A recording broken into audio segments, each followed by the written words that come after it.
totally fine. I appreciate you all taking the time to be here today.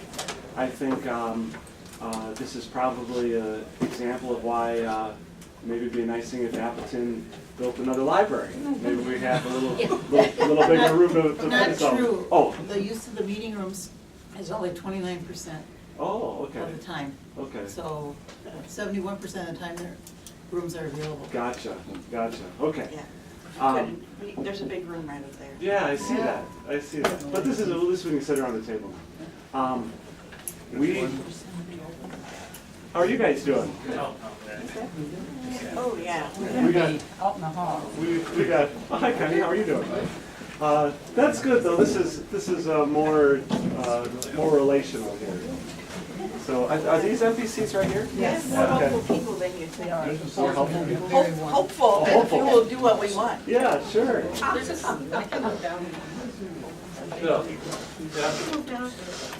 library. Yeah. Yeah. It's gonna get very warm in here. That's good because I'm freezing. Oh, no, it's, having been in here for many meetings, it's. Hi, Dale. Dale, how are you doing? Hi, Dale. Good to see you. There's one here. Dale, we got a chair there. Yeah. Okay.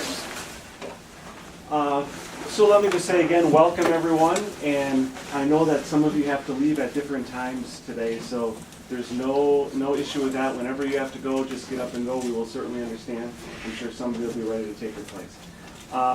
Nick passed out some cards, so feel free to fill out your name and address in this card. And if you have a specific, I don't think we're gonna read off of the back of these. This is more if you write your question on here, if there's things that we can provide more information on, we'll be able to reach out with you after today's meeting and be able to have that contact information to get that to you. So let me start by saying I am Senator Roger Roth, and this is actually our first budget listening session that we'll be having this year, and that's why I'm very excited that all of you are here. You may know that Governor Evers, this process kicked off for us. Governor Evers on the 28th of February gave his budget introduction to the joint legislature. And before we start about the budget and sort of hear your priorities, I just want to give you an understanding of how that process lays out, okay? So every governor, they get the first crack at it. They introduce what they want their budget to look like. And that usually, it's supposed to happen by law at the end of January. We always give governors usually an additional month, particularly if it's their first budget that they're doing. In the case of Evers, we give them the end of February to put that together, and that's what they've done. Yeah, we say that one just for you. And that's what he did. So he introduced his budget. Now, the budget the governor introduces is drafted by the Department of Administration. So that's the governor's agency, and you have probably a lot of input from the governor's secretary, Secretary Brennan, and they draft that document. So everything the governor gave the legislature on that note. Thanks. Hi, folks. Hi.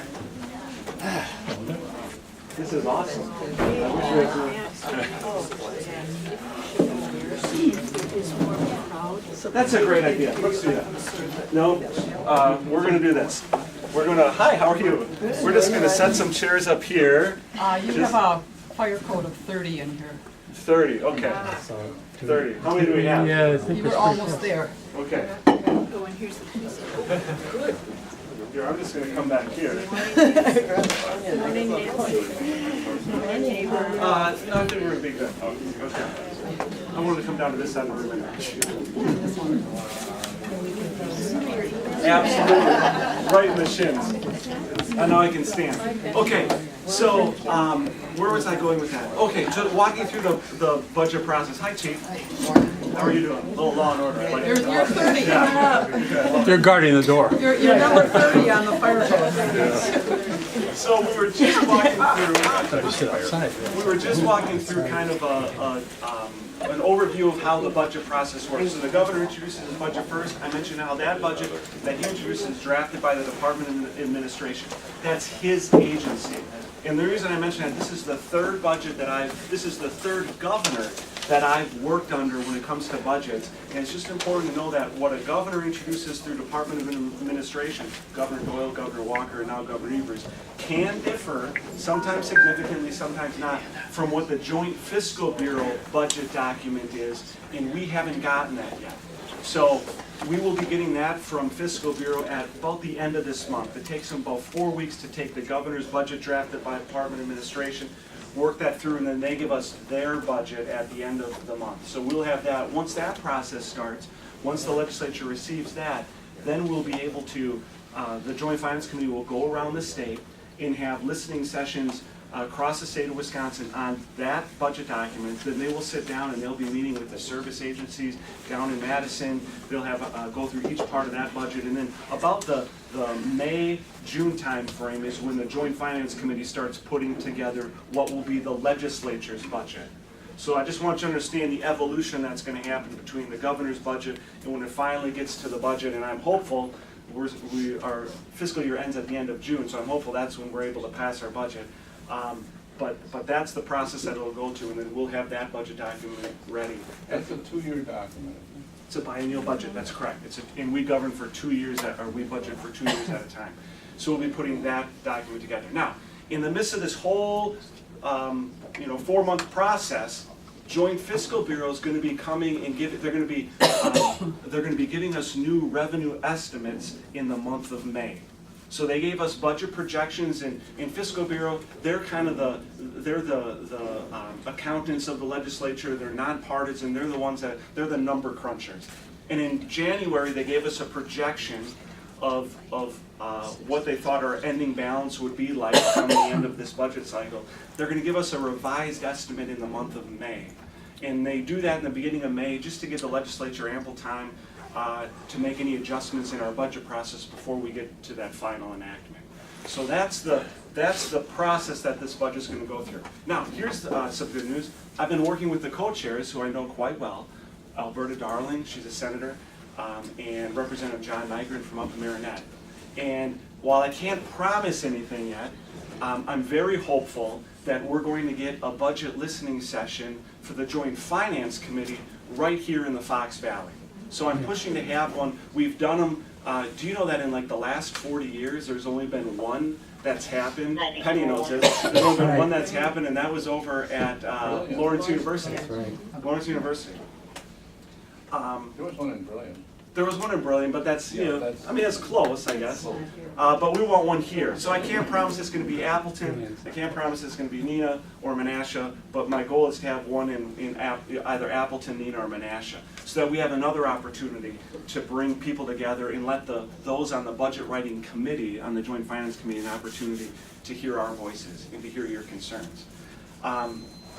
So before we get in, and I want to hear a lot of talking from you. I just want to kind of lay out a few things before we start. So that's the process.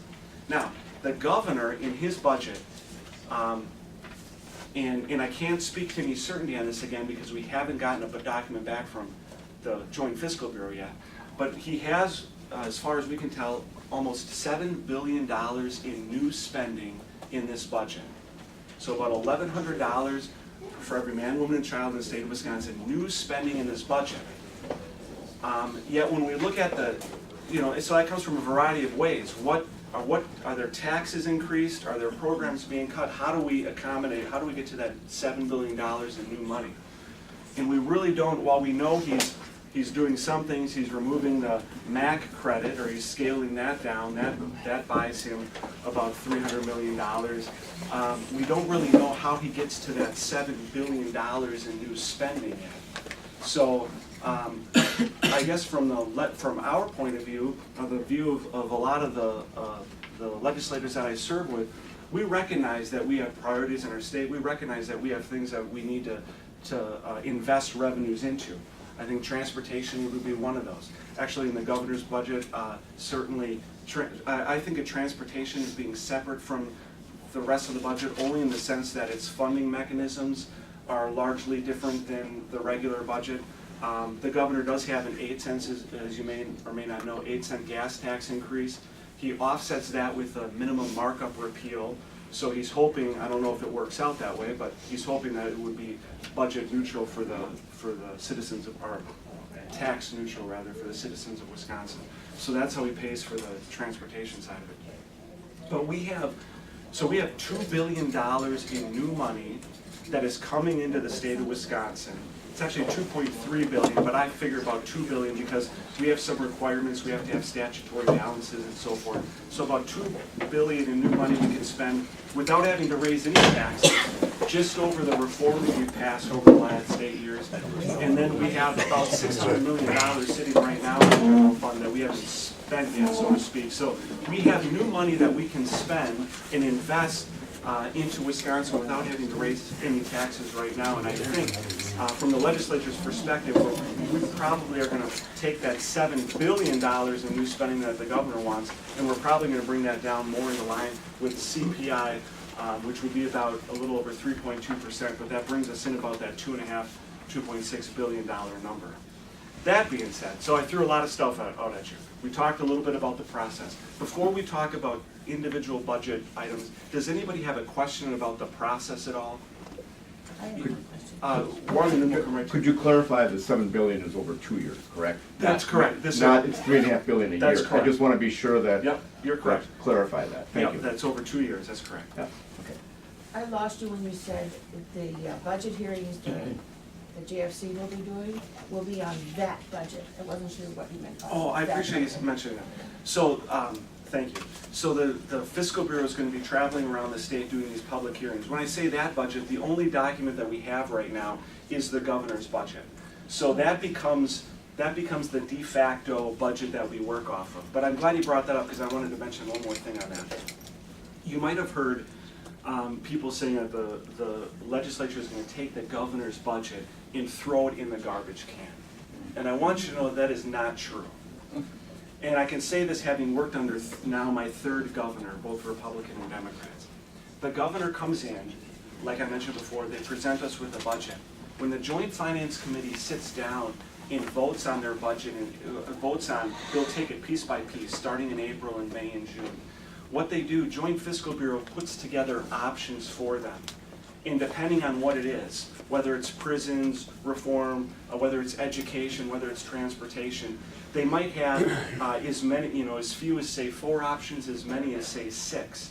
And those options are generated by Fiscal Bureau listening to the Joint Finance Committee, listening to members and kind of sensing where they are.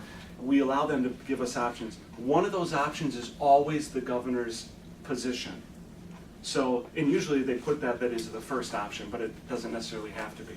And that, whether it was Doyle, whether it was Walker, whether it is Evers, their position, their budget is always one of those options.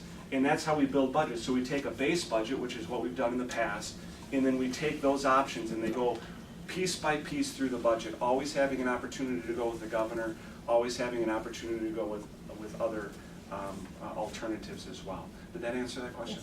Yeah, so hopefully one of those, and they usually do about a half dozen of those, but I do want to have one of those right here in the Fox Valley.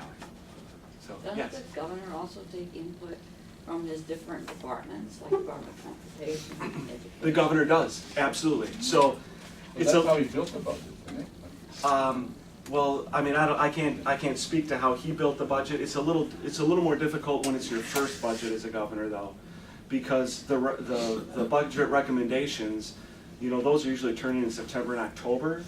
Well, he wasn't governor in September, October. So the recommendations he got were from Walker's administration. Now that certainly doesn't mean that in the meantime that his secretaries came forward and I'm sure they did. We don't know how that process kind of happens over in the East Wing and we don't have any say or input into that. So, yes. What happens if, say, the Governor Evers has his budget and you guys don't agree with it and you come up with your own budget and Governor Evers doesn't agree with it and he can veto it, right? That's correct. Then does it revert to what we have right now? So there's a lot of options here. So what happens? One thing I know, and I don't want to ever make like any predictions out there because at the end of the day, I'm only one vote out of 33 in the state Senate. So that's about the power that I carry. But I can tell you this: the budget we pass in the legislature will not be exactly the same as the governor's. That, I can guarantee you that. And that's been true whether it's been a Walker budget or a Doyle budget. There are always changes that are made in those budgets.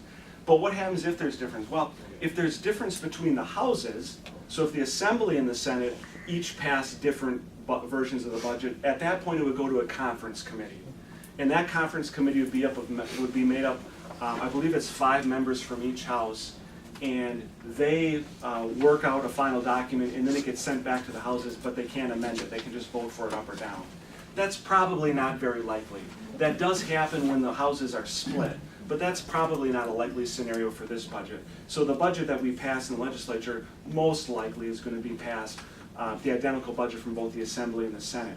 Then it goes on to the governor, most powerful veto pen in the nation. We call it it's not a line item veto, it's a partial veto authority that he has. And he's able to go there and he can change revenue numbers up and down, he can cut out sentences and so forth.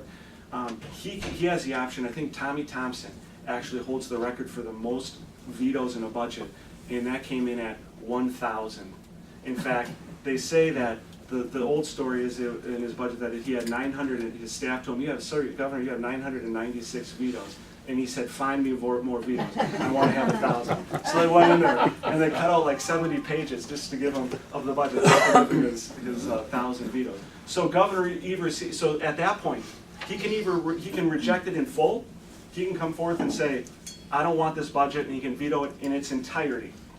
If he does that, it goes back to the legislature. We can attempt to override his veto, but that's very unlikely. I will also say that a governor, I believe it hasn't happened in 70 years where a governor's vetoed a budget in its entirety. What's more likely is that Governor Evers will do what every other governor, Walker and Doyle before him, and hopefully not to the 1,000 like Tommy Thompson, but they will go through in line out things that they don't like, and then sign the rest of it. At which point the legislature can come in and we can override those individual vetoes, but again, it's unlikely that we're going to have the 2/3 numbers necessary to override any governor veto, whether it be partial or in whole.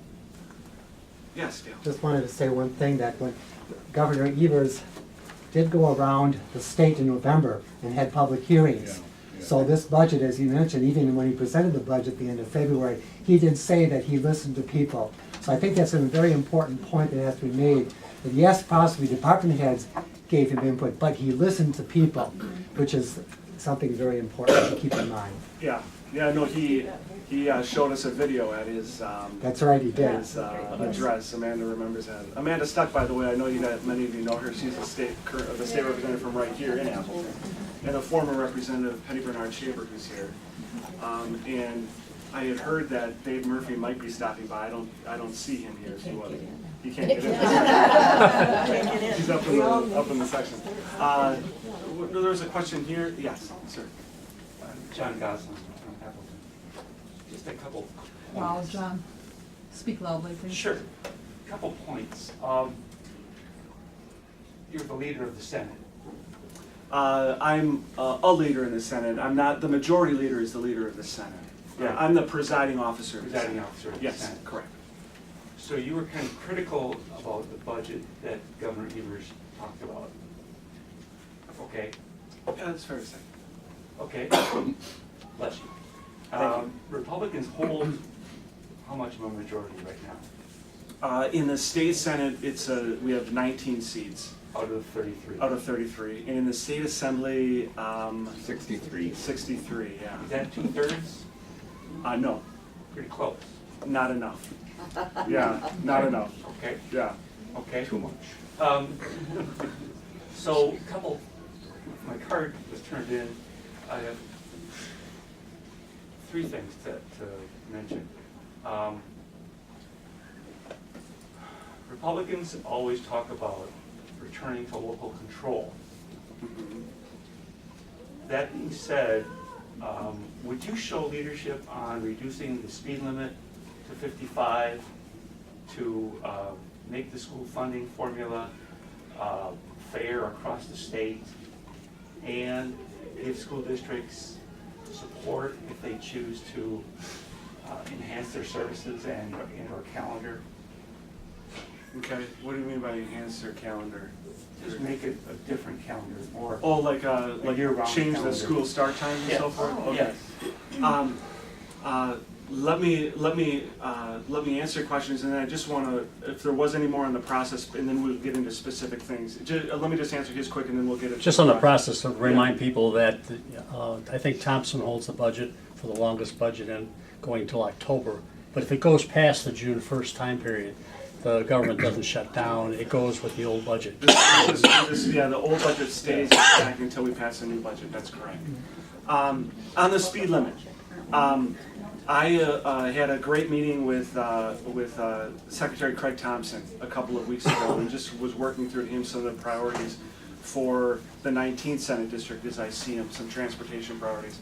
And one of those, I think the high speeds make sense in certain areas. But we have a problem right now for anyone who's driven from Northland Avenue to through Wrightstown on their way up to Green Bay. The traffic there is horrific, and there are many mornings, in fact probably most mornings, you're not going to get through there depending on which way you're going here without a slowdown. And the reason for that, well, there probably are many reasons for that, but in particular, they didn't design the highway for 70 miles an hour, so you got the on-ramps, you got people, coming up, and they're not going quick enough because they're not long enough, so they're merging slower, which is causing everybody to slow down. So if you look at the highway and you see where all the accidents are, it's all at those entry points. So I talked with them about lowering the speed limit in that area, indefinitely until we can expand that to 3 lanes and get those on-ramps long enough to allow people to come up to speed before they get into the intersection. So, so in that instance, I would, I guess, support. It's also about climate change. Sure. And about, absolutely. Yeah. It's not just a safety issue, although it's very important. Yeah. It's about climate change. I guess. And fuel efficiency, for that matter. Yeah. I guess that's what I think. I think the speed limit has been popular, depending on where it is. I think like that area I identified right there. I think it's just too fast for the amount of cars in the narrowness of the highway. So that would certainly be an area that I think we could lower the speed. But I think you have to look at it. Once I get south of Oshkosh, and I'm driving on 41, it opens up a bit. When I'm on Highway 151 headed to Madison, it opens up quite a bit. So.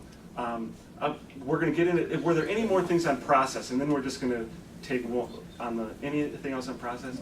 Okay. You want to address I just want to. But we need to talk about the budget, right? That's That's what we're all here for. Yeah, and that's what we're doing. I just wanted to get the So, groundwork laid for rather that. than the. I just wanted to add one thing to the accident thing. I think Americans today there's more accidents because people are doing things that they're not supposed to be doing. Oh, We don't want to debate that right now. that's We want to probably talk very about true. it. That's You very see it true. all the time. And John, the school starting. What was the other one? the funding formula. Oh, the funding formula. Okay, yeah, thank you. So now the governor does make changes in his budget in regards to the funding formula. And I believe his idea is to make it more, it actually weights it more towards poverty districts, so places like Milwaukee and Racine. I'm not sure, I don't yet know, we will when Fiscal Bureau comes out, I'm not sure how what he's looking to do would affect school districts right here in the Fox Valley, so we'll have to keep an eye on that. And then secondly, the legislature did have a blue ribbon commission that did really, as far as blue ribbon commissions go, sometimes, there are times when people throw out commissions like that just as a means to not necessarily address a problem, but just, hopefully it takes care of the issue. This committee, led by Joel Kitchens from Door County and Luther Olson from just west of here, went around the state and did extensive work, and they came up with a variety of recommendations, including some changes to the funding formula. And I think, I can't say yet, but I do believe that legislators want to look at that issue and make it a fairer formula. The trouble with that though, just so we all are clear, when you pull at those strings, what helps this district out is going to hurt another district. What helps out another district might hurt this district, and that's why it's so difficult to come to a consensus, because nobody wants to do something that's going to hurt their district. So that's what makes it, yeah.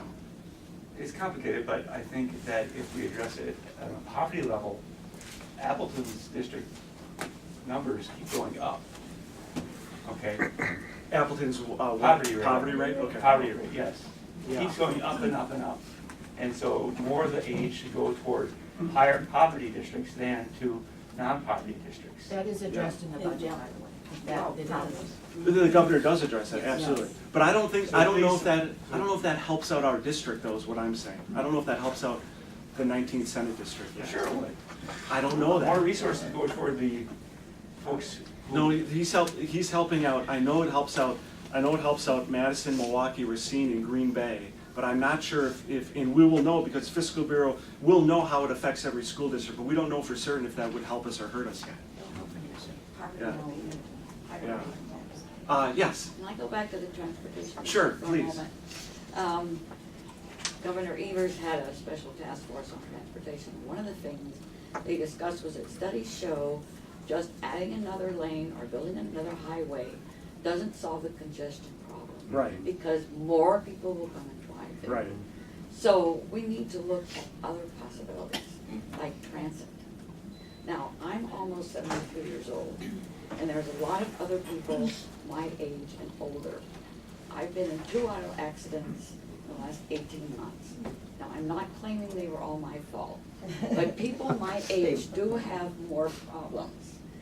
And you may have relatives who are in a nursing home because they can't drive anymore and get around. Yeah. What we need is a robust transit system Yeah. that will get us to places now like Valley Transit runs once an hour. Yeah, I usually have 2 or 3 places I have to go every day. That's not gonna it's get not me there. enough, yeah, It doesn't work for me. yeah. So we need more funding for transit across the board. Governor Evers' budget does address that, I believe, in the 2nd year. And he does have more than one way of raising funds for transportation, not just the gas tax, but increasing registration fees. He does that. Especially for heavy trucks. Mm-hmm, Just about everything he has on the table is old. mm-hmm. So, I mean, I'm getting older every day, and there are a lot of us, and we need some changes now. We need a transit system that will not just get us around Appleton, but the Fox Cities. I don't drive on 41 either to Green Bay or to Oshkosh because people drive too fast and do Yeah. stupid things. Yeah, There are arterials that we can take. yeah, But, lowering the speed limit is one good option besides increasing public transit. mm-hmm. So, I'll just close with, we'll all be safer when people my age can take the bus. Fair point. Yeah, we need public transit. I work for senior helpers and a lot of those people, and I'm older than Penny. So. But I love to drive, but I shouldn't be able to. Public transit is so needed. Not everybody can drive or drives well, and people have surgeries and stuff where they can't drive they need Yeah. to go to the grocery store. So this week, someone from my church needs this kind of help because her daughter's going on vacation and I have to drive her places to get her hair done. So public transit would be great. Yeah. And I would just, on public transit, otherwise I'll make a comment quick. Was your question, did you want to add? Oh, yes, sir. Perhaps to answer their questions, I serve on the Valley Transit Commission. We do have services that can take people to doctor appointments and stuff. It's worth check. We have a lot of services that people just aren't aware of. You can go on the website. Interesting. And Okay. speaking to the Green Bay Appleton thing, we've discussed, a bus to Appleton during rush hour. We did have some data we found out that 8,000 people a day commute from Appleton to Green Bay. Yeah, That's that's a lot of people. And transit could address that issue. We'll just stay in transportation for a little bit, if that's okay. I know people mention the speed limit, but the speed limit doesn't do any good to reduce it unless you enforce it. And if you're not enforcing it, I go to Illinois occasionally, and it's 55 when you first get across the border. If you go 55, you'll get run over. Yeah. If you do 70 on 41, you'll get run over. And the tailgating. So unless you enforce it, The analogy I would make is, if you go to Amro and do 40, do you think you're gonna get ticketed? Yes, you will. So if you enforce it, it can be safer at those speed limits, but if you're not enforcing it, I don't care what speed limit. If you put 55, they're not gonna pay attention to 55 either. Yeah. Yes. You also have the issue of workers who work second and third shift, and Valley Transit does not pick up and deliver at that time, and we have a shortage of workers in those categories. So it's really needed. Yeah. Yes. So as a local business leader, I have to say that public transportation is really important because especially millennial workers who are young professionals want more transit options. We just hired someone from Chicago. Ideally, we would love for him to move to Appleton, but in Chicago, he doesn't have to own a car. He can take the train pretty much everywhere he wants to go. So it's limiting business growth and opportunity to not have good public transit options here. Yeah. Our state. Yes. A couple of things have been mentioned, school funding and public transit, that require a lot of money. And so we ought to do what we can to find revenue for supporting those things. And one of the things we could do to save the state a whole lot of money that would then be available for other things is to accept the money that's available to expand Medicaid. If we did that, a lot of money would be available for some of these other things that we think are important. I appreciate that. Anyone else on transportation? Yes. It says it is on transportation, not exactly in the same aspect, but safety issue. In Governor Evers's budget, he has a provision for giving driver's license, allowing people without documents and people who have lost their licenses for unpaid fines to get licenses. I think this is just, it's also, I heard someone say, well, this isn't a budgetary item, it's a policy item. No, it's not, because if 80,000 people who now are not able to drive legally can drive, they'll be paying fees, they'll be buying licenses, they'll be buying cars, there are fees and taxes attached. So it's definitely a plus for the budget. It's also a huge, huge, huge plus, and I know that our law enforcement agencies are supporting driver's licenses for all, because people will be able to buy insurance. You cannot legally buy insurance in Wisconsin now if you do not have a license. They will be able to take driver's tests, pass driver's tests. We will know that people are much safer on the road. So there is absolutely no downside to this. The 12 states that have already instituted it have found that it's been a great thing. Can you support this? Yeah. Yes. I'm sure. Driver's cards. Driver's licenses. Yeah, there are, when it comes to ID card or driver's license for undocumented workers, that's, I'd make no guarantees here, but I do not think that that is something that will make its way into this budget. And I do believe that the Fiscal Bureau is going to rule it a non-fiscal policy item, which I should have mentioned before. One of the things Fiscal Bureau does, the first thing that they give the Joint Finance Committee is they go through that budget and they pull out everything that they consider to be non-fiscal policy. And usually the first thing that the Joint Finance Committee does is they vote to remove that from the budget. So when I say that the governor's options will be in the budget, with the exception of the non-fiscal policy is identified by How did JFC. they come up with what's fiscal and what's not? Is it a certain amount? Because obviously this is. Well, I don't think they look at it the way. Millions and millions of dollars that will be available. Yeah, they're not because of looking. this. They're not looking at it the way you are. They're looking at it as whether something has an appropriation attached to it. I believe, and what you're talking about isn't really. There really isn't an But it's a appropriate. revenue source, right? Yeah, it's.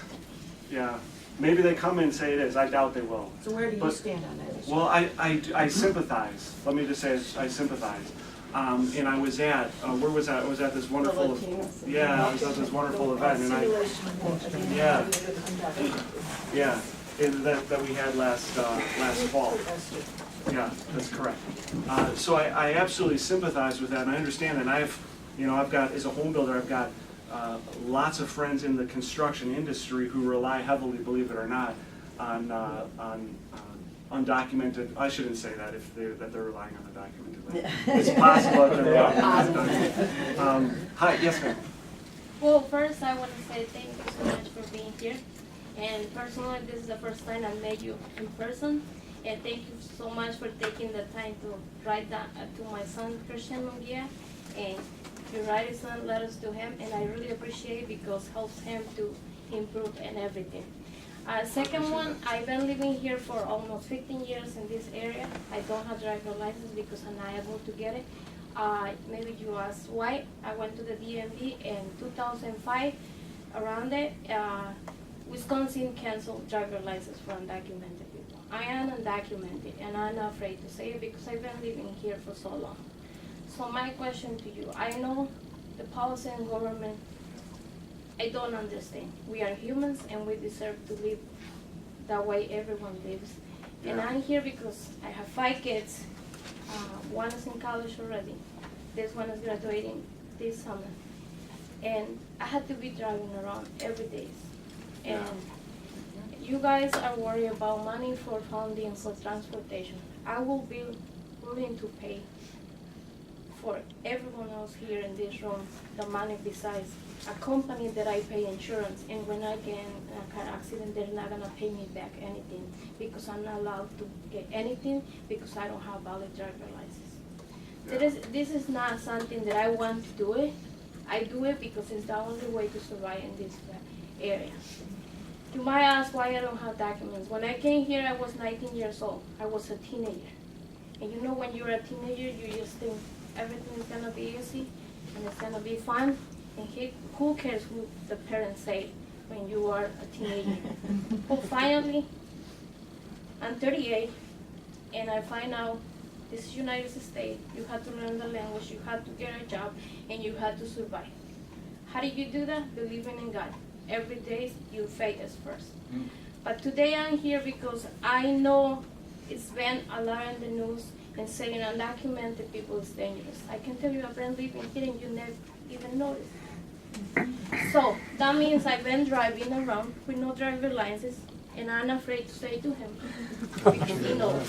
He never saw me, so I'm lucky. But doesn't mean I'm not at risk. I'm at risk every day. But I had to provide to my kids. My husband is a mechanic, and he's always afraid to go on the road because his job is to drive. How can he's gonna prove to the client that the car is good? He has to drive every day, every single car, because it's his job to prove the car is running good. So you live, worry about things. I'm willing to go to work and pick up seniors if I have driver license, and I promise in front of you because I love to work with the community. I love to serve, but just give me one chance, one opportunity. I represent a lot of people in this area, and I'm not lying. A lot of people knows me. I had two options: to be hiding under the table, or to be showing that I really want to be better person, and I prove it. I went to school. I just got graduated. I got my GED last year with 5 kids, 2 works. It's a lot of work. But I'm proving the people who want driver license is not bad people. It's people who's better and trying the best, because bad people is not want to have an ID. And you know why? Because they're gonna get caught. Sorry, and thank you so much.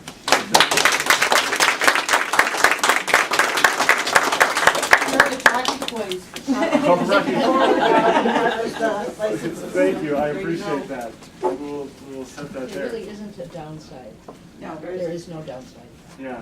Well, I can tell you, it's very skeptical that it'll make its way into the But budget. where do you stand? You know, I'm conflicted, because I certainly, you know, I hear your stories, and I was at that Latino experience, and I, you know, understand that, but then I also understand the just the law and order side, and the fact that, you know, immigration is something. I mean, let's all agree on this. Our federal government has done us no favors over the last 30 years, and they put us kind of in this bind because they're unwilling to do anything on the immigration issue.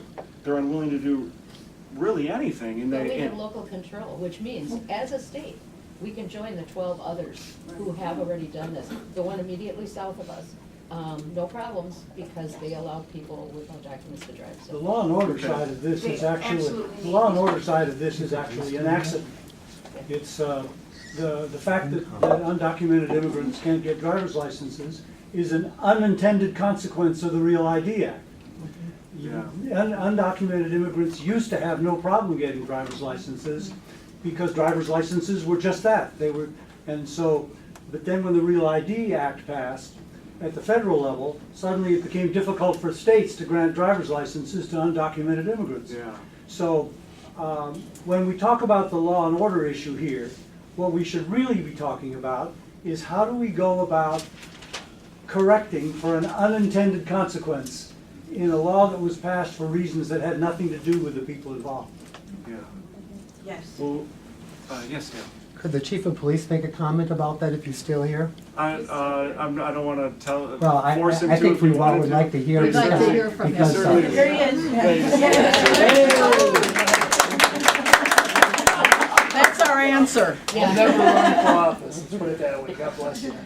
No, law enforcement, and much like the senator said, it's a complicated issue. Federal government has failed us in a lot of ways, and this is one of the ways they've failed us, and have put local law enforcement in a difficult position.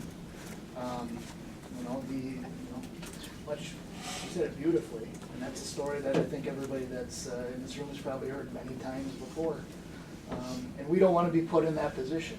We want to serve everyone. I'm not concerned about somebody's documented status or not. That is a federal law enforcement issue, an immigration issue. And every law enforcement officer and chief that I know has the same stance, is that that isn't an issue that we can solve at the local level. We provide the service at the local level to provide safety to the community, and that includes on the roadways. So the safer that we can be with our motoring public, the better. I understand what the senator is saying, because that is the number one question that comes up with this legislation in the past. Number one is they used to be able to have a driver's license, but that changed. And number two is, how do we vet? If somebody says they're John Smith, how do we know they're John Smith and they're not Jim Smith from Illinois who's wanted for some crimes, or from a different state? How do we verify who they are when we give them that ID or that driver's license? That's the biggest challenge for law enforcement, because we don't want to be giving somebody an identification, a formal identification saying that you are this person if you actually are not. So that's the challenge with the legislation. The devil's in the details. People that aren't going to get driver's license, it doesn't really matter where they're from or what their status is, they're not going to get driver's license. A majority of people that I know that want driver's license want them for the right reasons, so that they can take their kids to school, go to jobs, use it for other purposes. Law enforcement stance is pretty solid on it's just for driving, it's not for any other rights, as long as there's no other rights attached to it. I think most chiefs and law enforcement is consistent with that. But it's complicated. I would like to see the details. I haven't seen any details on it. I know most chiefs and law enforcement, local law enforcement, is kind of waiting to see. We see the issue, we know it's got to be addressed. Maybe I know she drives, maybe not, I don't know. But most local law enforcement uses a common sense approach to it until the law catches up or until it gets clarified. So I hope that answers your question. Yeah, Chief, I appreciate you saying that, and thank you. And so, just I guess I would say that as far as the budget, I'm pretty confident it will not be in the budget because it's going to be ruled a non-fiscal policy. But that doesn't mean that it's a conversation. There's always policy items in the budget. And this one probably not so much though. And the danger is, and we're going to go. Oh, did you have a?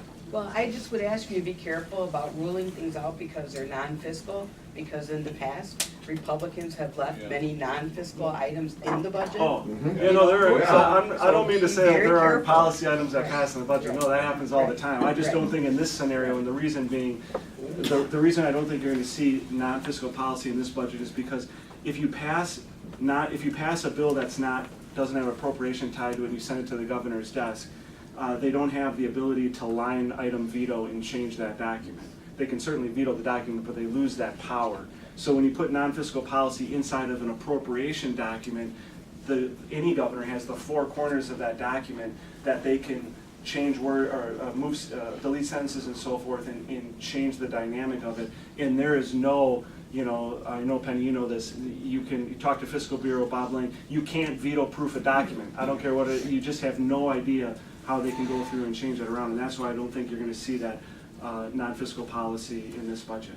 Let's just finish on transportation quickly. Is there something? Well, Oh, we're running out of time. no, we got till 11. What time do we want to? We all want to spot Oh, we got Got a lot of topics. It's 9:30 to 11. Yeah, 11. We still got 45 minutes. So, okay, I'd go like ahead. to bring the budget back right here. Sure. We are right here in Appleton. I taught for 15 years, 7 blocks north of here. And I Okay. know you went to school about 6 blocks away from here. Uh-huh. And one of the things that I experienced as a teacher was that the students in my, the emergency shelter was in our attendance area. So the families dealing with poverty are not abstract. They're real little people, just like Okay. the kids at St. Mary's or your kids. Sure. There are neighbors that are, so I was really glad to see that there's some bipartisan efforts to address homelessness. But I also want to tell you about, it's not just people who find themselves homeless. We know that there's, the United Way study showed that 37.5% of our communities, people in our communities are what are called, they're in the category of ALICE. And that's asset limited, income constrained, employed.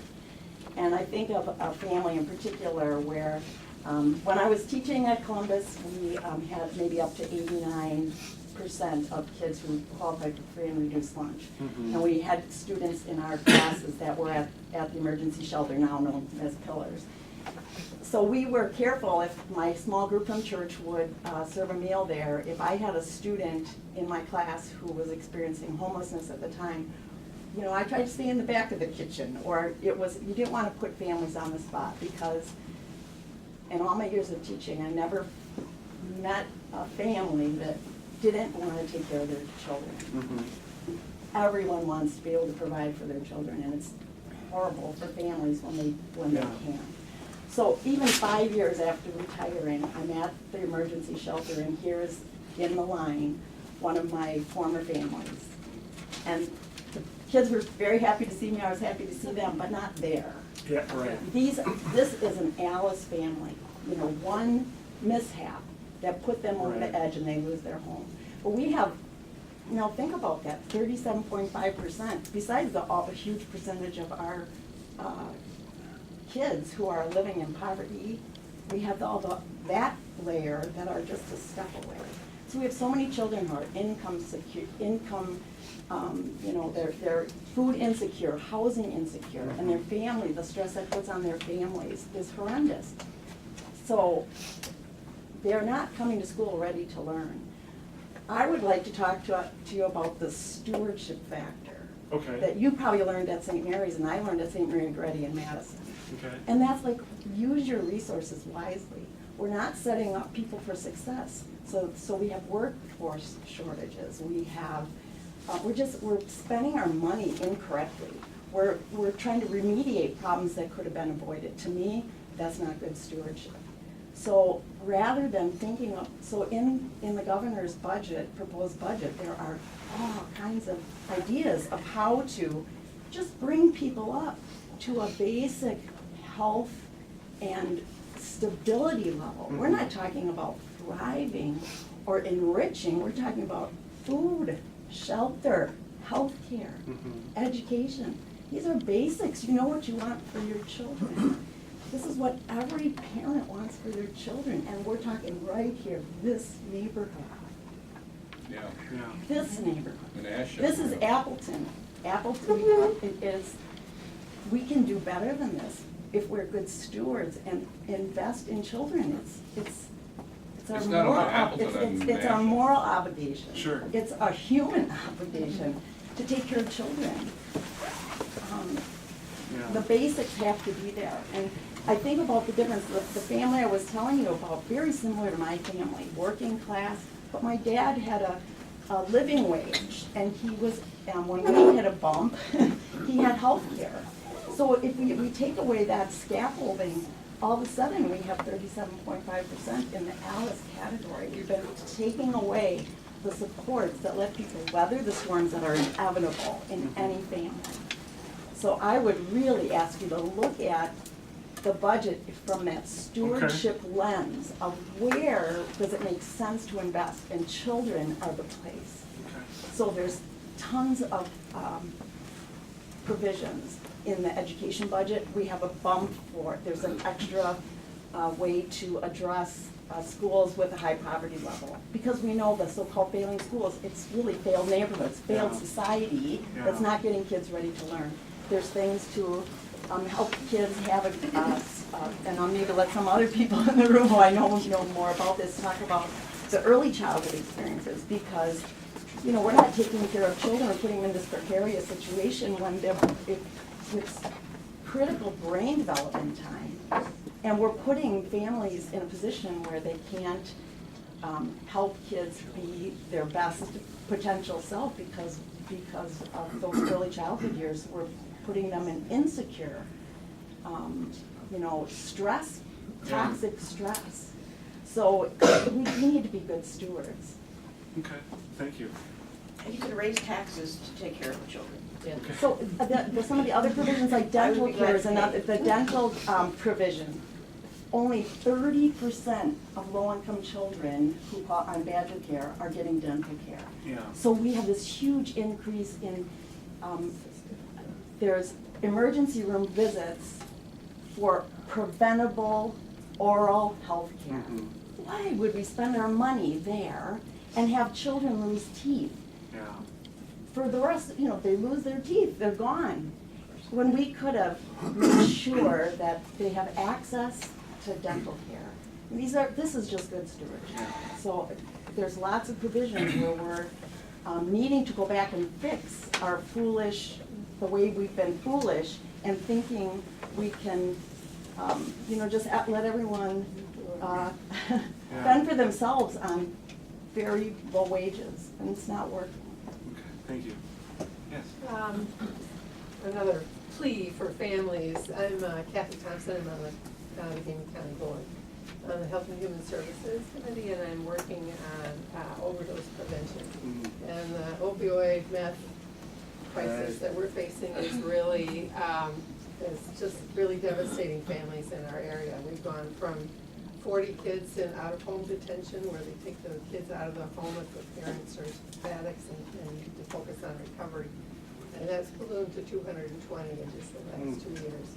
And the funding from the state has increased only 1% over the last decade. Yeah. So it doesn't keep up, does it? No, and Allegheny County is really, we've got the cap, the levy cap, and we've got we are right up against the wall. Yeah. So it's just a plea for, really for families. We have very inadequate providers for addiction, for recovery, and we're working on that locally as volunteers, but. Okay. Thank you. There was someone over here had hand. No? Okay, Luke. Well, you talked to, is there some resident? I just want to give people who haven't talked to the first question tonight. Yeah, we're talking, when we talk about kids who are struggling, it's very true. We are seeing Appleton's becoming more urban-like in terms of the demographics of the student body. So particularly on the socioeconomic income level, well-off families, poor families, 40% of our kids are on free and reduced lunch, which is about the state average. So that's a doubling of what it was a decade ago. And we know those kids come to class with more anxiety than kids from well-off families. And when you're anxious, or you got a toothache, it's hard to learn. So it's an issue. To deal with it, it will take some money. So I just wanted to talk about springing up some money. Meanwhile, while this is going on, the Fox Cities spent $4.5 million this year on vouchers. Now, that means residents living in these 6 Fox Cities districts qualified for a voucher and took advantage of it. About 27% of them transferred from a public school, so the majority are not moving. Now, with that $4.5 million, which the districts passed on to taxpayers, all 6 districts increased the levy so the taxpayers are paying for that now. They could alternatively be using that money to help kids that are struggling. And that would do a lot for us district-wise. So I just want to throw out this possibility that you've heard a lot, is to phase out this program, particularly the statewide expansion, which hasn't proved that it's providing any kind of a benefit. Kids don't learn more, according to a lot of studies, and we're paying a chunk of money. Appleton is going to join Kimberly in communicating to residents this cost. Our cost for us right now is for a homeowner of a $200,000 house, that person's paying $46 per year extra solely because of school vouchers. And unlike Milwaukee, there's no offset. There's the statewide expansion, districts aren't saving anything. We haven't reduced any positions, we haven't cut a teacher, we can't, we're not losing that many people. So the cost is the same. Residents now are paying the full cost of providing an opportunity at a public school, plus they're paying for the voucher. So it would be a 100% savings of about $4.5 million a year for the Fox Cities districts. And that would help alleviate some of the stress that Nancy and others are describing.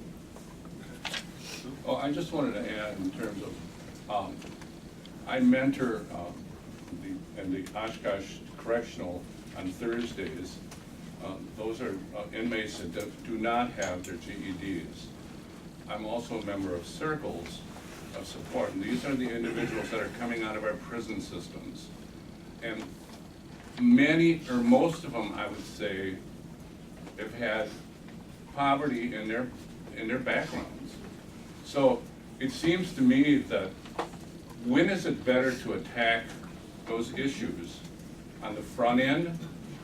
For example, we cannot permit our students to be truant from school, because those are the people that wind up in our prison systems. So, I mean, it costs $70,000 a year to keep somebody in prison. I mean, there's got to be programs that address these issues on the front end at a much cheaper rate. And we save these people from these horrendous, I mean, my God, the state of Wisconsin is spending more on our prison systems than the budget of the University of Wisconsin. Exactly. So something is wrong. There is a very specific thing that we could do. We have drug courts here, Yeah. but they're entirely staffed by judges who volunteer their time.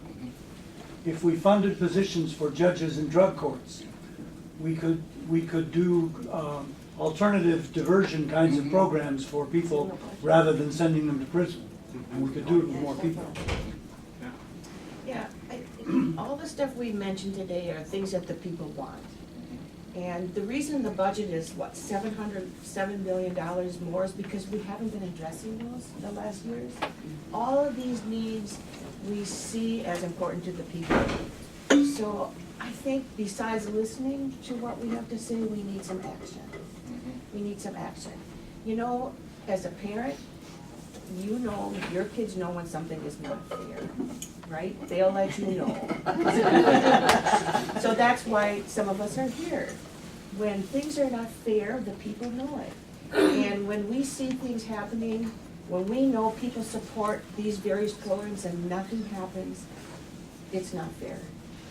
And, you know, for example, I see your role as trying to unify the state, right? To unify people. And I think we have a very different idea of what bipartisanship is. I look at bipartisanship as legislators working together. I feel like you look at bipartisanship, maybe I'm wrong, as you and the governor working, and you're ignoring all the people that some of us have voted for. Which brings me to nonpartisan redistricting. Which is, well, for example, in the assembly, we know that 54% of the Wisconsinites voted for Democrats, but only got 36% of the seats. So even though you're listening to us, does it matter? Well, yes. I think so, absolutely. Absolutely. Can I, okay, yeah, go ahead. I'll jump in after. Hi, everybody. My name is Melissa Luden. I am with ACLU of Wisconsin. Just to kind of recap on what everybody is saying about the education piece, when we look at mass incarceration and how much money we spend on this, we're competing with the United States per 100,000 per population as to what, I mean, we are above every other state for how many people we incarcerate. And even speaking from my own experience, I think everybody today has somebody that they know that is on probation, who has experienced prison. I grew up in Appleton. I was incarcerated at the age of 19 to 24. I came home in 2007. I have not had one violation. I had support when I came home. I had the director, the executive director of NAMI, and I was the first person to be in circles of support that walked with me and were supportive. And what we're not seeing is majority of people never get that. They don't get that walk. And I also recognize that I have privilege, and I'm aware of that. So with that, I think when we look at all the people and being incarcerated at Cheetah, I was incarcerated at a time when there was really lack of medical care for women. There wasn't any type of programming. Why I went to prison was never talked about or addressed. You didn't have therapists, you had people that were trying to give you medication to address those things. So I'd like to uplift those women. It was the women in those institutions that provided therapy and support. But what we look at today is we are now incarcerating people merely in crisis mode. That is it. These people are not committing violent acts. It is strictly crisis mode related situations, and I think anybody, if you're placed in a situation of mere survival, you would be surprised at what you would do to be able to survive or give food to your children, be able to get to work, and those kinds of things. I know we've addressed, Tony Evers in his budget has asked to add beds to facilities, one of them being to Cheetah, which I understand because it's a safety hazard. The women are living in unsafe conditions. There is proposed for Jackson, but my biggest concern is with you, we do not want to see another prison get built. We have so much research out there that confirms that crimeless notifications are what drives the prison system. We are sending many people, especially from our county, for rule violations. A lot of people in our county are being sent back because they relapsed. And my pushback on that has always been maybe the 12-step model for that person doesn't work. And we need other methods of recovery and treatment which are out there that prove that they work. But sending these people back to prison, we know that they are going to lose where they're at, housing, a job.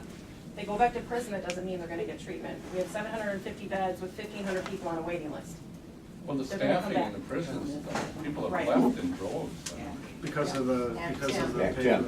What, but you would support shutting down, currently the legislature, we have a bill that we've shut down Lincoln Hills in the future. We're gonna create regional facilities but you would support that, creating those regional facilities, shutting down Lincoln Hills?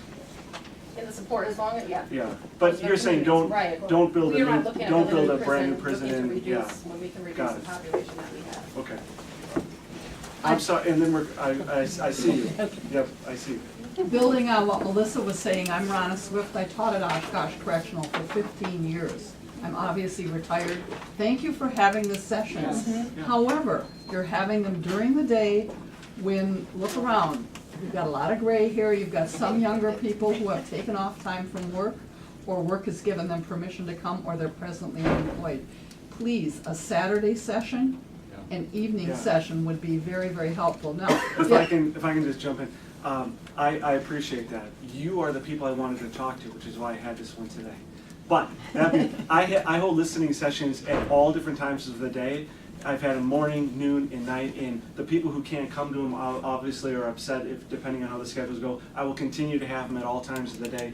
It's going to work sometimes, it's not others, but just know that if you look at in the past, I've held them at all different times of the day, and we'll continue to do that in the future. But part of continue. the prison reform issue is you've got at least 3,000 inmates that are in and shouldn't be there. Most of the students I had at Oshkosh Correctional were nonviolent drug offenders who never should have been locked up in the first place. Yeah. I would let them work on my roof, live next door to me, help me with my groceries, be my mechanic.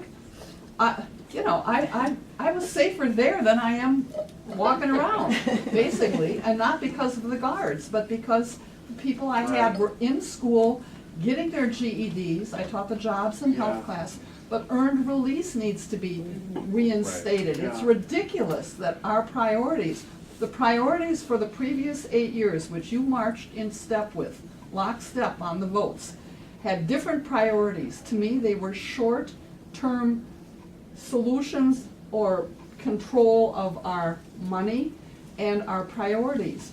Our statistics in Wisconsin have just dropped in the basement. Our water quality is going down. Our educational is hurting. Our health care, we need 80,000 more people with that Medicaid money. Our air quality, the regulations, the wetlands, on and on. The thing that just came out, just before Walker was done, he railroaded, I'm trying to think what it was called. The what? The lame duck? The lame duck, okay? And when it was just released this last week, there were about 48,000 of us that called you and the people that are in Madison. 48,000, and only 2% were on your side. The other 98% said, this lame duck thing is ridiculous. We don't feel like we're being listened to, Roger. You're a good guy, but you're listening and you're giving us platitudes, and I feel like you're not following through on what we're trying to tell you. Please. I appreciate that. Yeah, thank you. Way in the back. First. Trish? Okay, I'm Trish Sarvella. I'm a resident of Appleton. I also work for Partnership Community Health Center here, and thank you for your ongoing support that you've had of the health center movement. I come to really lend on to what Kathy was saying and what you were talking about these Alice families. Last year at Partnership, we took care of 16,000 people who lived at 100% or below the poverty level in our area, in your district.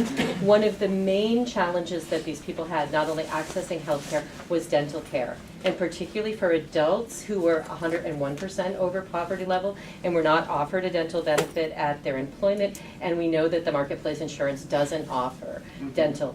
Dental gets in the way. A smile for a new job, school success, recovery. So many people coming in after opioid addiction, dental is a huge priority for them. There's lots of opportunity to use these Medicaid expansion dollars to get these adults back into care. We saw incredible growth this past year in our insured population who went on to the Obamacare, the marketplace insurance. But that was great. They took care of their diabetes, they got their preventive care, but the dental piece was still out there. Health centers have a sliding fee scale up to 200% of poverty. If you're a working family with a double income, that puts you outside of that. You would still be eligible for voucher care, but you wouldn't be able to access our sliding fee.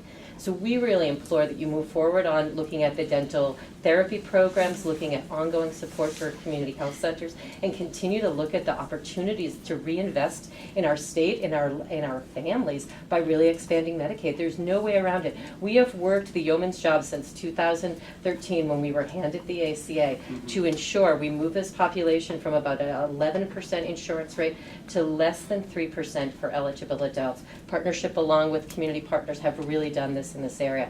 But we know that there are people who live outside of that there's continually flux back and forth, people who have a great year and then they're at a certain level and then the bottom falls out and then there's nothing to catch them, particularly if they're working in employment that has high deductibles that don't put them eligible for marketplace. And really, this is a challenge that we see. If you're not healthy, you're not productive. It's really the center of your universe to become employed, to be a better driver on the roads, to get places where you need to go, participate in recovery, and have school success. This is vital stuff. And we've seen it in so many other states where it's been successful. We've tried to work this, but it's time to make that change. And particularly not on the backs of our kids and our adults who really want to get back into the world and be citizens that really are proud to be part of the state. Please expand Medicaid. Can I ask you, in relation to the dental care, now as you know, we have a great program in our community, the Tri-County Dental, where dentists volunteer their time, particularly with kids. I know that's not enough, but thankfully we have an option that many parts of the state don't. The legislature is looking at, when it comes to access to dental, one of, and the governor, I believe, has part of it in his budget, but yeah, we have expanding dental therapy, which would more or less create a new classification of, you got your dentist and your hygienist. This would be like right in the middle, above the hygienist, just below a dentist. And then their courses are always at, we reimburse for dental, I believe, about 27 cents on the dollar, which is pretty low, like 48 deviation. But the argument that, or the debate that the legislature is having right now is, how do you solve that problem? How do you best solve that problem? Is it moving forward with dental therapists, or is it increasing the reimbursement rate so that dentists are more apt to take on low-income folks? Do you have any thought on which path works or best? I certainly believe that there's opportunity for both, but the dental hygiene piece to really move to that therapy program is really critical. There's so much need. Tri-County Dental does a great job, but they're a volunteer model. Right. And any one of us here who would like to line up and wait for your dental care and not establish with a dental home and have a place that you can go to for a routine dental care, they do take care of an emergency need. We have a great relationship with them, but people deserve more. And people deserve to come into their dentist as they would into their primary care provider and get the care they need. And many of the things written into this therapy program are things that are licensable and general business for care to be taken care of in dental. When I said we saw 16,000 patients, this was just in our Appleton location. We have a site in Oshkosh and we just opened up in Wapaka. The need continues to outweigh the capacity, and if we don't come up with innovative and creative options, we're still going to have people outside of care. In this area, dental associates stopped taking their Badger Care recipients as of December 31st, as many of you know. Where are those people to go? We don't have the capacity to respond at partnership at all. There are only a few dentists who do still take Badger Care because they were grandfathered in. But where is this population going to be able to get the care? The school kids, and there's so much need that the capacity needs to expand with some creativity, and we've seen this work in other states. There was one article about the dental programs in the, that even in Waukesha County, if someone is needing to go to their heart, like the community dental clinic, there's an 8-month wait for an appointment. Yeah. So just imagine your tooth Yeah, rotting. it's not a, You can't wait 8 months for dental care if you're in a dental it's not a emergency. long-term solution, it just can kind of get at those, yeah. Roger, I does want it always have to be either or? No, in that both? instance, we probably could. It's just trying to find prioritizing, I guess getting the best bang for your buck, so to speak. Sometimes you have to come at a problem. Yeah, yes. Okay, I just have a question. Before you say, maybe helping them document it is not easy because they don't have the right to ask for things. But what I'm hearing, this is an American citizen. I know I don't have the right to ask anything, but the government is taking money from my check. Mm-hmm. Every time I work, they take Medicaid, they Yeah. take Social Security number. My question to you guys, I am documented. I don't have the right to ask for Medicaid, I don't have the right to ask for food stamps or anything. Doesn't apply for me, but that applies for you. My question to him, because he works in the government, is, what is my money? It's not coming back to me. At least I want them. But the money. Yeah. Really, because it's a lot of people who do not have documents and are working, Right. and they're taking Medicaid, they're taking Social Security number. But in the news, unfortunately, the president is not gonna tell you. They have the money stuck in there somewhere, I don't know. Because there Right. is Medicaid, I pay every day Right. when I work, I pay Social Security number. I don't have the right to ask for anything, but you guys, please go ask, what is the money? Yeah, where is it? Well, or at least the money that we thank were you. paid You know? for Medicaid. Yeah, no, which is why we have to solve this immigration problem, because you're right. You and many like you are paying that, paying the Social Security and paying for those MA, and you're not receiving those benefits. And that's why, in the truth be told, we need, the economy. We haven't talked about the economy today, but the economy is great in Wisconsin. We need every person who's here. Every person who's working right now in Wisconsin, whether they're an undocumented worker or not, we need those workers here. You We couldn't- say it. Yeah, we You couldn't say do it it. without. Maybe, just on that topic, would it be good for the Republican majorities to actually articulate what this young woman has articulated, that we need employment, we need workers, and undocumented immigrants are not criminals. Yeah, and lead that discussion in Wisconsin, because it's not being led in the national level. yeah. But that's not the reason I wanted to ask the question. Just your opinion on the redistricting. Yes. That's gonna come in 2 years. Tony Evers will still be governor. Correct. The districting is gonna be more balanced, just by definition because of that, I assume. Because he has A veto. court will draw the next. Doesn't have to be. Right, Yeah. and which court does that, by the way? Is it I, clear? I. Federal I- court. Yeah, I don't exactly know, which, Well, would have the point of my jurisdiction. question is the likelihood is that the districts will be more evenly drawn, less gerrymandered. I'm assuming that just because it's not gonna be a single party doing it. Do you think that will affect the legislature's attitude toward a lot of these issues coming up? Because really, most of the Republican legislators who oppose some of these things are gonna be in balanced districts and much more subject to being unelected. And I just think that now would be a good time to, as a party, take a look at some of these issues that are really high priorities for the citizens of Wisconsin, which is educational funding, healthcare, Medicaid expansion, clean water, prison reform. I mean, so far it's pretty much stonewalling, and I suspect that it'll, I heard Assemblyman Voss speak yesterday, or I'm hearing now, and he's not talking about any kind of real addressing these problems. It's more of an oppositional stance, and he carries a lot of weight, as we know. Yeah. So my question is, do you see as the leader, a leader in our legislature, an opportunity to shift this discussion using your influence with your party to say, let's start really being bipartisan here, because otherwise, 2 years from now, life's going to be real different, because I think it will be. Yeah. I appreciate the comment. Yeah. Can you respond to it, though, as far as how you? Like in the general I'm trying to work within not just my caucus, but with the entire Senate, and that's why I periodically reach out to all senators, Republican or Democrat, just to build those relationships. Because the time you gotta have that, you gotta be able to trust one another and communicate before you can do any of the other things that we're talking about. So I'm trying to build the trust with the members. When it comes to, I guess it's hard for me to say what would change, 2 years from now. It really is. My district actually got, when it comes to redistricting, it got worse under the last mayor. My district got worse under the last mayor. For who? For me. Yeah, for me it got worse. Because. But it still looks pretty good. I don't know, it's one of the closer districts that there are in the state of Wisconsin, so. Right.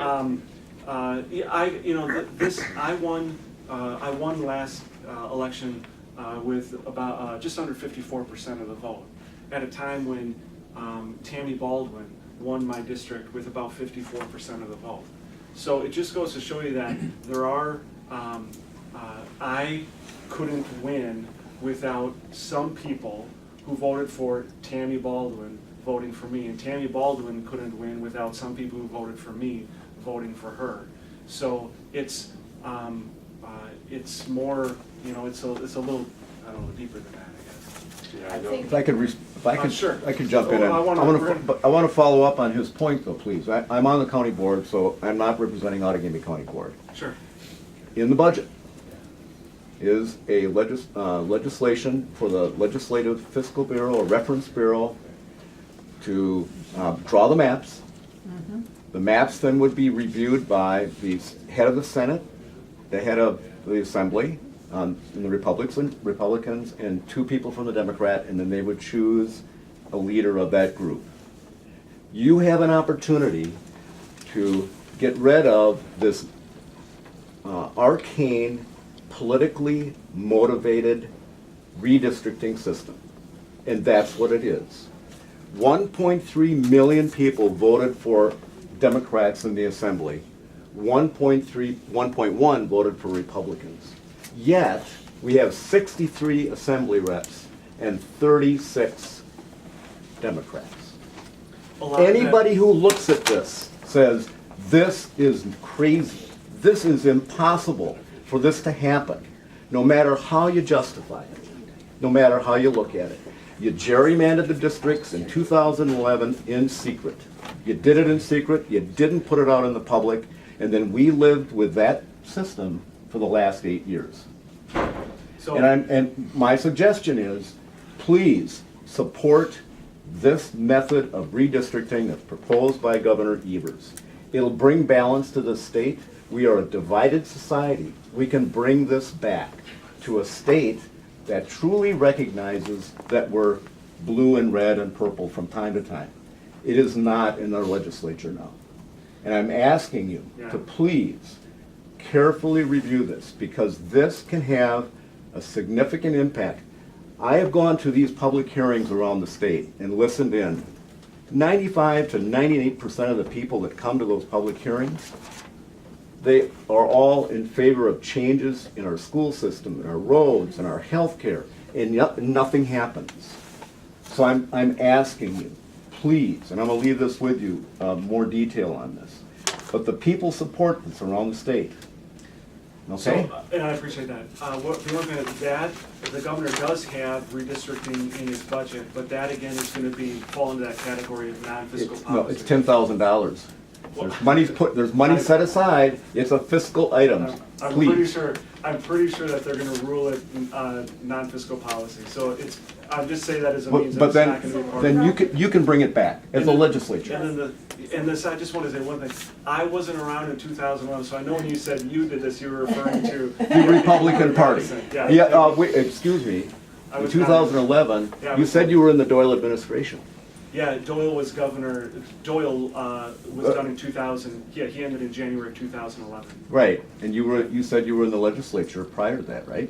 with Governor Doyle. Yeah. No. Then you would have been part of the group. No, I wasn't. No, I wasn't. So Roger, Yeah. can we No, it just wasn't. go But then- back to earlier, you Yeah. had said that you were one of 33 Correct. senators. But you really are in a position where you are part of the administrative committee. So I would really like to ask you to use that leadership position, because I know that's the majority and minority leaders from the parties. Mhm. And then you're the fifth person, right? That you get to choose which committees any of the legislation is assigned to. Correct. And I you have get to help certain powers, schedule correct, what yes. goes to the floor. Yeah. So you really are more than just one of those 33 Yes. by Oh, by definitely. power Yeah. Well, one of of that the- position. And so Yeah. you have a real unique opportunity to really lead on issues that could restore some balance and address, some of the really dire needs, because, your colleagues have entrusted you with that Correct. position, and it is more than most. Yeah, I You was have just- opportunities that the other 32 do not. That's correct. And one of my powers, you're right, is referring, when I say I'm one of 33, it's because when we are on the floor, when you're taking those votes, my vote it's only one vote. I don't get 3 votes because I'm Senate President or whatever, so I just get that But one. the power of, we know Yes, that a bill going to a absolutely. committee to die or to get a hearing. It's Yeah. yours. Or a piece of legislation being scheduled for a floor vote or not. Yes, yes. That is correct. huge. Yeah, We understand, that's a gatekeeper role, yeah. and you can open the gate and let some of the people's priorities be addressed, Yeah. or you can stop it. Yeah. No, And so and we would like you to use it for the things that people in the district are needing. Yeah. It's not even just wanting, right? We're talking about Right. real needs of real people. Thank you. Yeah, just to get back to the Medicaid expansion, and you've heard a lot of people here advocating that because it would address so many issues. Even on the dental thing, the Medicaid expansion bill actually has higher reimbursement rates than the existing Badger care. Maybe she didn't know that about the dental thing, but yeah, you'd still be hard pressed to find a dentist who will accept Medicaid patients. But I've never heard a rational explanation from any Republican on why we would not take that extra funding. I mean, Scott Walker, in that upside down world of Republican politics he was operating in, thought that denying people health care was a winning issue. That's perplexing. Yeah. So he expanded Badger Care to 100% of the or the poverty rate, not 133%, thinking that that would, you know, suit people. But you were paying 40 cents on the dollar. When Medicaid expansion, we don't have to pay 10 cents on the dollar for that same pool of people. Yeah. How was that fiscally responsible? And you Republicans like to think you're fiscally responsible.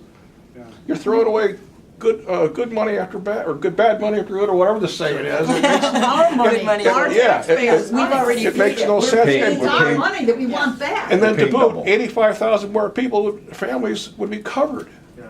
So now that you've heard what we had to say, are you going to support the Medicaid So, expansion? first, that will not be ruled non-fiscal policy. So that will be in the budget that the Joint Finance Committee works through. That option will be there for them. The trouble with the Medicaid expansion is that right now, our MA programs don't fund themselves. Okay, they don't, the money that people are paying in, even all the money that we pay in off of our paychecks, the money that goes in there, there's always a deficit. And I believe this year, it's something like, we'll know for sure, but I believe it's something like almost $500 million that we have to spend as a state just to keep a cost to continue in that program. So you've got people who are on Badger Care, and right now, the reimbursement rates that the hospitals get for them is about 65%. So about 65 cents on the dollar is what they get for taking people on the MA programs. So where do the hospitals, where do the healthcare providers go to make up that difference? Well, in the end, they come to you and I. They come to those who are in the individual market. They're the ones who pay for the fact that this government-run program can't pay for itself. So when you expand Medicaid from 100% to 133%, you're adding about 78,000, what I heard, but maybe it's 85,000. So you're adding additional folks onto a system that can't pay for itself right now, and half of the people who would be going into that program through the expansion already have private insurance right now. So there has to be a better way to That is the better way. They're But it paying isn't- it's 90%. That you can't say that it costs more money. No. Right now, it's 60%. They're only, the reimbursement rate is only 65%, 65 cents on the dollar for these folks. So the hospitals are losing money right now. They get zero with no insurance. 44,000 of these folks already have private insurance. And so we would be losing that. And who pays for that? Those on the individual market. So what we've done since I've been there, and the ACA has serious flaws, serious problems. And while that was passed by Democrats, the Republicans had a chance to fix it, and they haven't fixed it yet. So they incur some of the blame here in our healthcare system. And we've got to find a way. So what we did at the state level is we call it a reinsurance program, where we've gone in, because those on the individual market, those are the ones who are paying for all of these cost overruns. So as a small business owner myself, and folks that I know who are in that, anyone in here who's a small business owner is likely, if you're a large employer, most people get their health insurance from a couple different, really 3 different ways. Either you have the ceiling's falling, another reason, yeah, another reason. No, just something to be fixed. Yeah. Only growing. Kyle is humbling. Anti-new library person right now. Exactly. We don't need it. You get it either through your employer. Most people receive their health insurance through their employer, okay? Secondly, you receive it either you're on Badger Care or you're on Medicaid. And then the remainder are on private insurance. And that's the section that's paying for the cost overruns right now. So the state legislature, through reinsurance, brought down the risk pool of that 7%, of those on the individual market to keep, they actually had in parts of Wisconsin, because of the ACA, some counties had over an 80% increase in their health care premiums. Totally unsustainable. We can't do that. Through this, we were able to buy down the cost of those premiums so that it was more sustainable to them. But to be truthfully honest with you, to fix health care in our state, in our country. We need the federal government to repeal and replace the ACA with something that can actually manage healthcare costs in our country. Well, universal Medicare, universal coverage. Yes, we Medicare for all can. costs $36 trillion. That's what we're paying that much right already. We're already paying that. Real quick, one way to solve that problem that you mentioned though is to make Badger Care a public option. So those people could reduce their cost by about 33% instead of buying on the private market. Solution. But again, the reimbursement, I get you. Well, let me just, I gotta go, I'm headed down to Need. I don't know if anyone wants to join me down there. Oh, should we carpool? Yeah. What's next? But let me just say, What let me we just say that I wanna thank you all for taking the time to come, and for those who weren't able, who had to come and had to leave. We had a very robust crowd here. I appreciate it. You probably couldn't hear the keys shattering back here. But this is Nick, and he was trying his best to keep up with your talking here and making notes here. These were listening sessions for me, just to, this is the governor introduced it a couple of weeks ago, as we talked about here, just a sounding board. Just wanted to kind of hear from you, see where people are going. We'll be holding more of these. Like I said, we're hoping to get the entire legislative fiscal joint writing committee here in our district here, so that we have an opportunity to talk to the committee at length. And we want to do these again. I want to do these again as this process unfolds. We have these cards. I'm just going to hold up Carol's here. We have these